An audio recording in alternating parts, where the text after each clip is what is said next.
La traditionnelle cérémonie d'échange de vœux à l'Association congolaise des banques s'est déroulée cette année dans un contexte exceptionnel marqué au niveau national par la transition historique et remarquable au sommet de l'État.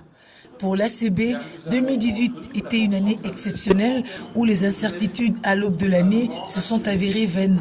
Cette rencontre de mise au point a offert une énième occasion de formuler les revendications, contestations et recommandations. Les banques notent un déséquilibre au niveau d'activité, ce qui menace la rentabilité. Nos défis sont très grands. Ils sont aussi importants et fondamentaux que lorsque l'informatique est entrée dans nos métiers dans les années 80, ou encore lorsque le système financier est devenu, à cause de cette informatique d'ailleurs, un véritable écosystème mondial.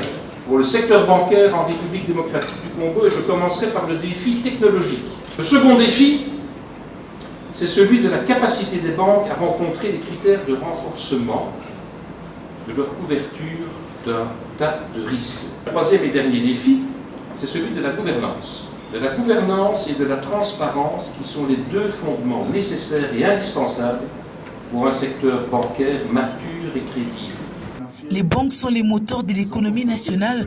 Le gouverneur de la Banque centrale du Congo, à qui des recommandations ont été aussi formulées, a reconnu les efforts des banquiers dans la stabilisation. Je ne pense pas que la banque pénalise les banques et pour que cela puisse avoir un impact sur les charges. Les pénalités qui ont été évoquées, à mon avis, ne viennent pas de la banque. La banque défend les banques contre les pénalités venant d'ailleurs. L'évolution rapide de la société exige de la réactivité et de la souplesse tant technologique que réglementaire. Les banques ont donc l'obligation de l'adaptation.